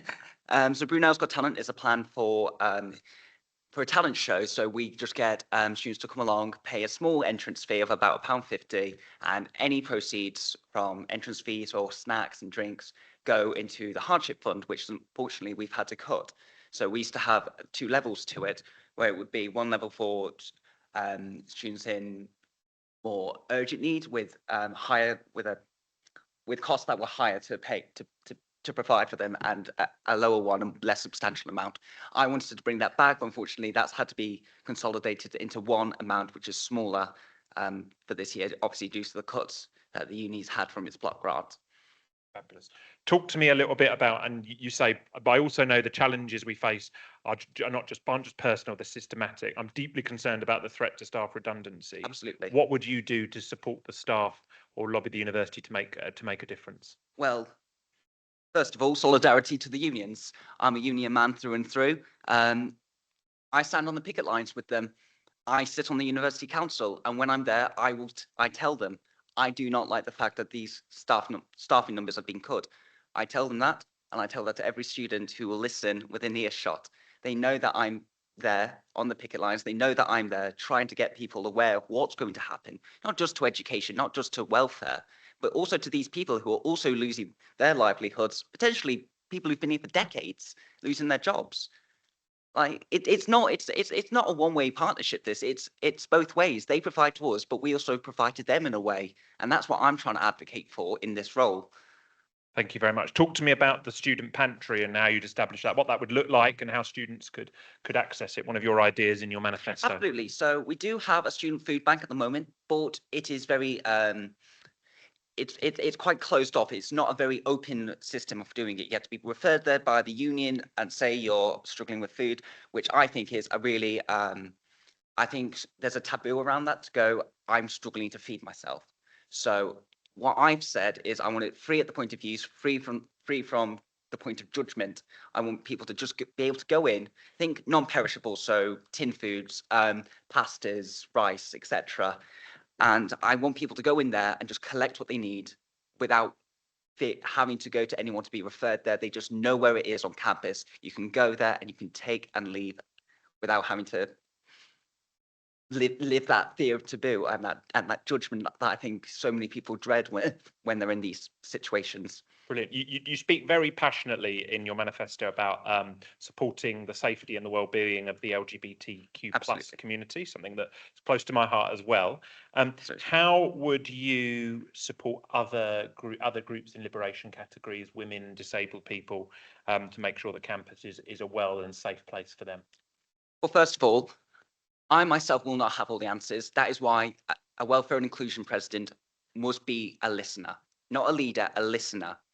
They must listen to the concerns, to the lived experiences of everybody on campus and take that on board in their approach. Bring students to the table. It's no good pretending that we have all the answers. I do not. And I'm sure my other candidates would also agree that we will not have every single answer and we will not get it right. So it's about going out and communicating with every group and making sure that their concerns are heard by us and we bring them into the discussion as well and not just making discussions on their behalf. Excellent. Your passion it comes over very well, and you've got a lot of strong views. How do you work with people that you might disagree with? Well, I'm sure you disagree on a lot, but I'm more than willing to put aside my own deeply held convictions and beliefs to work for something that's for the greater good and that's for the welfare of every single student here at Brunel. Excellent. What do you think the biggest welfare challenge is facing Brunel students? But financial insecurity, a lot of our money when we get our loans will go to the rent. A lot of the money from international students will go to tuition fees that raise every year. I think that we need to find ways of reducing the costs there because I personally get about £11,000 out for my maintenance loan. I pay £6,500, £7,000 towards rent. That leaves me with about £4,000. And as someone who's neurodivergent, it's more difficult for someone like me to find work. So if we can find ways to lower the costs there without having to extend bills on the union or the university, that would be great. But that is something that we need to have a discussion about and some work that we can actually have a conversation about what is going to be practical for the students. And I understand you're one of the because we are not all our student officers currently are on the university council. You're on the university council, which is the highest decision-making body of the university.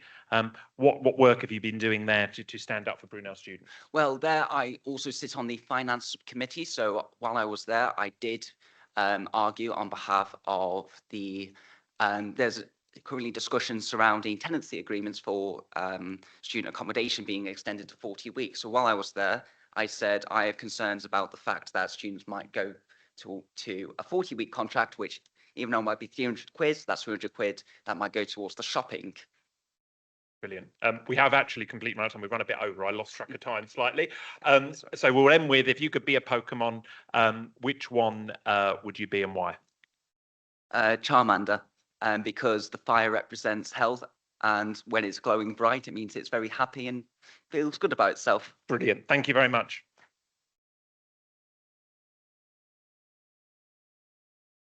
Okay. I'm assuming I'll call you Jay. Yeah.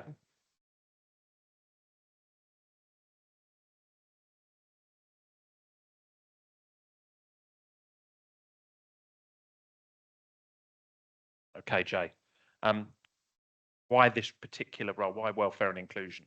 Always had an interest in welfare and inclusion in kind of every aspect whilst growing up, through secondary school, through college, into university. I've been a course rep the first 2 years. I'm a senior course rep currently, and I also am a student ambassador with the Widening Access team, which I've just got an internship with. So in that long-winded way, I've always had an interest in it, and I just enjoy helping people. So you've been a young carer, which I thought was really interesting of you to share. Thank you for that. You've done that for your entire life. How will you take the experience of being a young carer into this role? I see that role as something that is an opportunity for me. I've experienced what it's like to be around people with different backgrounds, with different needs, and I think that that's something that I can transfer quite easily into a role like this. My young caring role is with my brother, who is 26 this year, but mentally he's about 8 years old. So I've worked with children, young adults, teenagers, and also throughout my brother's life, his peers, other groups that I've been able to volunteer with, I've been able to help people with additional needs. And I feel like that is something that is a really big thing, especially at the university, is different needs that people maybe don't speak about, having disabilities and hidden disabilities, and different ways that we can adapt things for them. I want to move on to things that we don't usually talk about, or we're sometimes worried about talking about. And I thought that was really interesting, the line that you put in about having, and I often see this in student union manifestos, having men-only spaces and people presenting as men. Can you talk to us a little bit about why that's important to you? So a lot of things, I have an interest in everything I've obviously put in my manifesto, or wouldn't be there. But when I've spoken to peers around the university, it's something that mental health is such a big thing. And luckily there have been strides in recent years, especially on how to make spaces easier and better for people with mental health issues. However, there's still such a big stigma around men and male presenting people. And I feel like having a safe space for them to know that other people are there having similar experiences, having those same kind of stigmas towards them, can give them a space where it is they can just be themselves, just feel and be vulnerable and be emotional, but at the same time know that they're not alone. And I think that not being alone is such a big thing that we as a community of students at the university can help them with. Violence against women and girls is a big thing for both the Metropolitan Police. Fortunately, here in Hillingdon, it is not high, but it still goes on. How will you ensure that women are made to feel safe, both in the local area and on campus? I think that, there is a lot of things going on at the moment, especially with different apps that are coming out currently, which is different ways that people can have these safe spaces, even if it's holding a button on your walk home. I'm very fortunate with the group of people that I've met at the university who are very understanding, both male, female, non-binary friends that I've got who are very much like, this is a problem. So I already have a group of people who I know would be willing to create support groups and create all these safe spaces. And I'm sure that other people who I haven't had the pleasure of meeting yet would also want to get involved with those kind of communities. Thank you. You talked passionately about the LGBTQI plus community, and you talk a lot around the taboo around sex education. Talk to me a little bit about why that taboo is so important to break, and how you would run a campaign to break that taboo on campus. Absolutely. So sex education should be a priority. I mean, you get to learn about heterosexual sexual relationships in secondary school. However, there is close to nothing for LGBTQIA plus community members. This is something that for people coming to the university, they're perhaps exploring for the first time. Perhaps it's the first time that they're safe to be able to discuss those feelings. And unfortunately, if the only thing they've got is the internet to learn things from, it's going to create unsafe spaces. It's going to lead to people with negative experiences, potentially STDs, this is something that I find is really important because we have charities local to us that in London that would be able to help. You've got London Friends, you have got, I'm going to get the name wrong now, Terence Higgs Trust, you've got things like Stonewall London. There's so many that we can have, and having those communications with those charities is not only going to help the LGBTQ society that we have on campus, it's also going to educate people who aren't part of that community, who if they have friends or if they have a family member who comes out at some point, they're like, I don't know how to help personally, but here's someone I know who can. And we're also creating links for students who maybe want to work with charities like that for placement years for once they leave the university. So there's so many opportunities that we can create with just having a day of people being able to be educated in this. I want to ask you about students and financial management. How would you help lead a campaign to help students do good financial management? Lots are going to struggle, lots are going to have small amounts of money. Some may have never seen that large amount of money in their bank account. We've all got that story of that fresher who spends all their money in the first week in locos and then has none left. But while some people might be getting things quite serious because then they're in serious trouble, how would you help to promote good financial management for students in their own personal lives? Well, I think we've got a lot of resources here with different ways that people want to be able to get in touch with students, with the student centre, with the finances that we have there. Personally, I come from a background of understanding homelessness and things like that. So it's something that I am quite passionate about, is the education on how to be able to have all this money all of a sudden, where to put it and how to create those savings. Also, speaking to people about jobs, how to get those. I've previously worked 3 jobs whilst I was at university so that I could fund my studies. And I think it's creating that drive and, opportunity for people to be able to say, I'm struggling right now. This is, how do I help? And having those people there. So it's kind of the signposting is clearer for people to be able to go to these people and say, what do I do? Have we got any questions online? Someone asks, how do you plan to bridge the gap for international students and home students, so people from different cultures? Bridging the gap between international and home students. How would you go about that? Well, I come from an arts background. So we are very much like, I'm a people person. I like to be around and create different environments that everyone is welcome to. So I think being able to have social events for people that are from different, like, kind of maybe societies and things like that. So I am chair for creative writing, and we have lots of things that we put on, and that is a very niche and specific thing. But I think if we speak to societies and think of how we can make more collaborations with them, but also just creating spaces, we have venue nights, quite good, we can build up on that. And it would be even speaking to people in roles that are with the student activities and things like that, and seeing what we can do to be able to bridge that gap. Jay, thank you very much. You know what's coming. Absolutely. If you could be a Pokemon, which one would you be and why? I feel like my answer is going to be really boring, but I love Eevee because I just think it's really cute. And then you can evolve into anything. Exactly. Exactly, yeah. Thank you. Well done, Jay.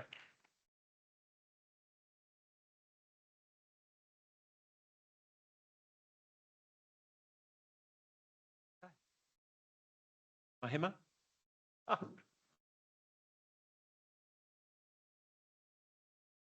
Fabulous. Just find your manifesto. Remember, why Vice President, Welfare and Inclusion?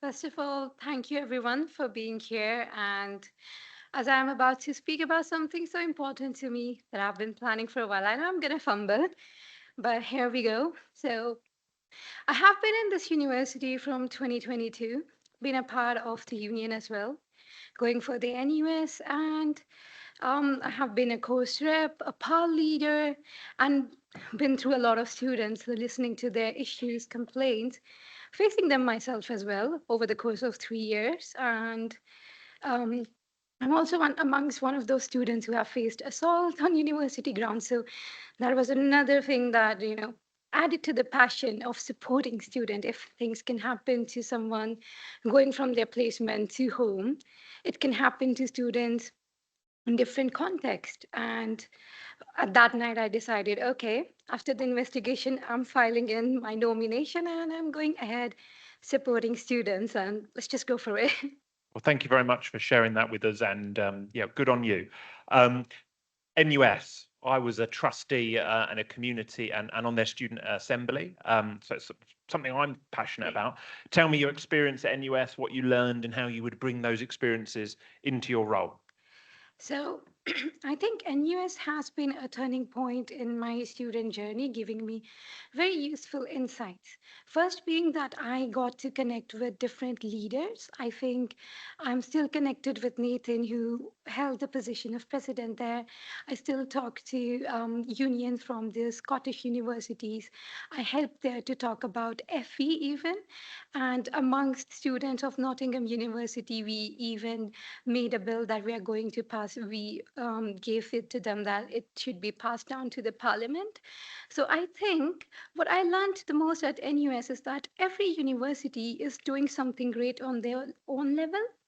And we can include those amazing points in our university. How some universities have amazing online welfare opportunities, and I know that Cambridge University, through them, I got to know they have a EDI community for different societies that are there. And even in our university, I go through, some small society events, and I know those societies are not well represented. So if people from all the societies could come together, we could have like an EDI community, and we can also lobby for like more petitions, and we can lobby for more charities and stuff. That would be amazing. So if you had to run two campaigns as welfare and inclusion officer, what do you think those two campaigns would look like and be?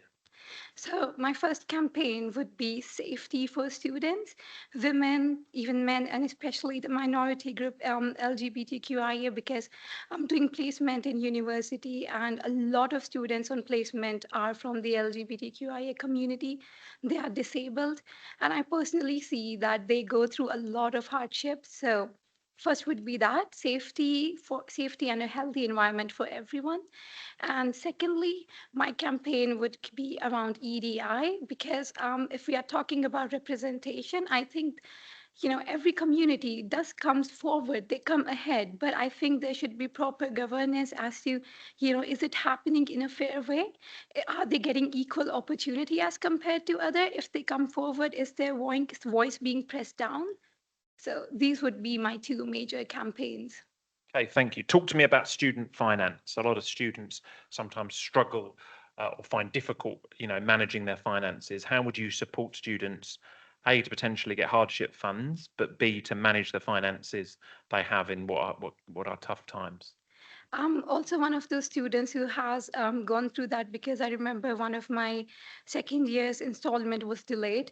And our old president Shashank is here, who helped me with my situation. So from my experience, I think it is really important to redirect students to the right student bodies. Like, I got a lot of help from student unions advice services. I think students can reach out to the finance team, who helped me a lot. But on a greater extent, I think, because I also campaigned for the hardship fund, I campaigned for the uni's fund for sports students. So I believe a lot of money is pooling in, but I think it should be used fairly. There are a lot of restrictions for students in accessing that. I think it should be talked more openly, who can access it, how they can access it, and there should be proper redirection. And again, if I get to lobby for and advocate for increasing those funds, that is one thing I would definitely love to advocate for. But I'm also considering in the current university situation as well. Thank you. Have we got any questions online? Okay.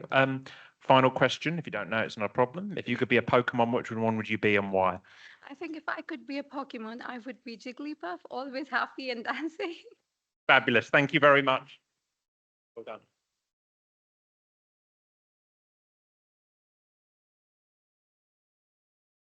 Ben, come on down. How are you? Find your manifesto. We go. Right. Yeah. Why Vice President Welfare and Inclusion? I've been 4 years in this Brunel University. From 2022, I have been active with the union as well. I've been into Indian Society Union Rep Coordinator. I have been with Rest Life Ambassadors. I have talked about mental health with Thodini, been exiting, having a podcast as well. Right now, I'm a student trustee as a 2000 from 2023. So I guess I have more been inclusive with the whole community getting together. And I have been the one where every student can come to. I've been always there. I've been a friend more than where a community can be together and talk about everything they want to. Talk to me about your work with Brunel pro bono. How would you, and gaining advocacy and problem solving, how would you take some of those experiences into your role as a into role as one of the presidents? Sure. As I was working with Anjali Khemwal being the pro bono solicitor. I have been working with her from like 4 years, and now I have been interviewing clients. I have been giving them they have been giving the deadlines, and we have been actively giving them answers about various type of laws, maybe employment law, can be industrial law, can be environmental law as well. So for every different roles, every different laws, I have to work and I have to think very differently, a very different approach for handling every client, because every client's mentality is different, every client's understanding is different. So I have to give them the draft they understand clearly. They want to not be suppressed by putting a pressure kind of thing, but they want to be feel included. They want to be feel heard as well. So I have to take that experience into putting into this role as well. Thank you. You talk in your manifesto, interestingly, about improving library and study spaces and ensuring a better learning environment. Sure. How would you go about doing that? We've already got quite a good life. Is it still 24 hours? It is. You've got quite a big space. It's quite good. Yeah. How would you go about improving it? What improvements do you think it needs? So many students do think that the library is 24 hours 7, but there is a lot of less people who's actually using them very, very much. They are not using library resources, like they are not using references. They are, if you ask the Claire, no one comes to her for the referencing. I mean, the staff do encourage asking students to go for the references, but no one's actually going there. I guess Claire can be, where the PDC sits. She can have a sit there, maybe organize a free speech where she can ask more people to engage, more students to engage, because many of the students where you see would face a very much problem in plagiarism, where referencing is a very much bigger problem. Okay. Talk to me about your organising cultural, academic, and networking events, and talk to me how that directly plays into into this role. So one of the examples is the Brunel's talent showcase, where different cultures come together and showcase their talents. I have been participating in that for like 1.5 years, and I've been showcasing my Indian culture where I belong from. So I will engage more of them to participate. Also about I can have a stalls in the Brunel University as a library, or maybe outside Union, asking more about engaging what they want to tell about themselves. They want to talk about, maybe just have a chat or something, or maybe have an evening tea at my flat. I don't mind as well. Some people don't want to talk briefly outside in the public. They might want to have a one-to-one person meeting. I can organize that as well for them. How would you help support different cultures Surely. that may be in conflict or difficulty outside of the Brunel community to make sure that Brunel remains a harmonious place? Harmonious place, of course. So there is a recent talk about the Palestine group where we also talked about as a student trust. We had this meeting where some societies were, supporting it. And support societies do not support it as well. I would go to the society admins and the committee members quietly. We have no harm that they support certain things and they don't support certain things. There is no harm in that. But I would ask them that they be liberal about what they say. They don't have to harm specifically about anyone's else feelings. They have to be they can surely talk about their feelings completely freely. There is no harm in that. Thank you very much. Talk to me about your plan. You talk a block about career development, career panels, networking, mentoring. What does that look like for you? And do you not think some of this is already done by the university? They have been done, of course. They have been organizing a weekly or 2 weeklies PDCs development. But I will guess the students who are in like masters or who are in bachelor, they are in your final year. They are facing more academic stress than the stress about their careers. So I will ask them to join more, because they are in the final years. They have dissertations going on. They have so many deadlines going on. So I guess as a final year student myself, I have been less going this year than I have been using the career advice from the last 2 years. Of course, Bridget is a lovely, she gets for time for everyone. I would guess that can help final year students and the masters who are in a lot more academic pressure than the first and second years. Thank you. Have we got any questions online? Sure. Do you have any campaign planned if you were to win the election? What is your top priority? What is your top priority in your election campaign? The top priority is, I guess, supporting and listening every student, or being there for every student, may it be community or may it be just a student who just have nothing to do with the communities, and being there for every year of students, maybe masters or maybe undergraduate.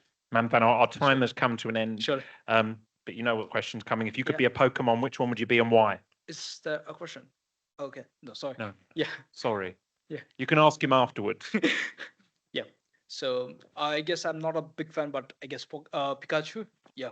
Fabulous. Thank you very, very much. Thank you Cheers, very man. much.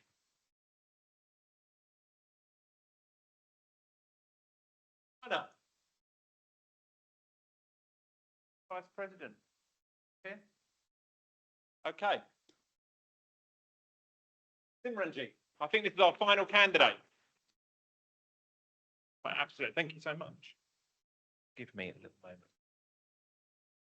Let's have a look. Thank you. Simranji, why welfare and inclusion? Yes. So of course, Brunel has the most number of international students, and with the opportunity that I had with interacting and connecting with people coming from different backgrounds and ethnicity, I found out that yes, we are so different, yet we are so similar. And one striking similarity that I saw amongst each other is the preconceived notion that everybody persists about people contesting for election. They think that we are ruthless, we are selfish, and we are devoid of scruples. And by contesting this election, I really aim to change that. I really aim to become the most accessible candidate ever. And my aim is not only to make Brunel an inclusive place. Apart from that, I also aim to make it welcoming, to make it uh, accessible for everybody. And for that, I need to be, because let's face it, how many candidates were actually contesting and how many candidates are actually here today? If they are not able to answer your questions, will they be able to solve your problems? So that's one thing that I really need to change. And my manifesto in one line is your voice, my agenda. I, being the last one, I have the opportunity to make it a point that everybody, they had a long list that they want to change in the university, whereas what I aim is to hear you all and maybe make stringent policies for everybody else to attend. Because as an advocate, one thing that I've learned is unless there are stringent repercussions, a lot of people don't actually care. And it's not just about the students, it's also about the candidates who were done with their who just got done, are they even here? I really make to understand people that it's not just about them, it's about everybody. And that's what inclusion is all about. And that's what I aim to achieve.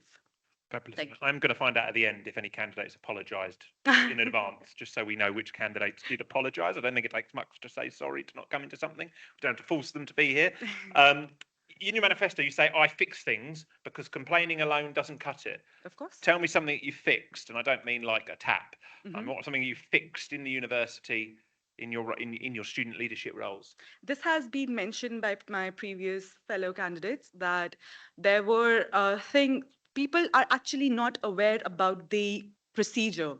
Let's take an example of extenuating circumstances. Forget the procedure. They don't even know what it stands for. If they don't even know, I'm so sorry, I'm being very apparent, but actually that's the main issue. The people, they only are focusing on the upper levels of problems. There are deep-rooted problems which are very simple. Maybe that's why they get ignored, yet are so very important to um, make people aware of. And following in that line, I have as a person, as a student who was living in in the accommodation, people have petty problems. I won't say them that it didn't have any substance, but the basic things such as EC, they didn't even know the procedure. So they didn't even know who to approach. So I will, not taking so proud of it, but I did help them understanding what it actually is. Okay, in 3 short bullet points, what are the top 3 welfare issues facing students at Brunel? Number 1 would definitely be that there are multiple of societies, but they are not interconnected. So it's really important that they be interconnected, and so that it gives more and more space to inclusion. Second would be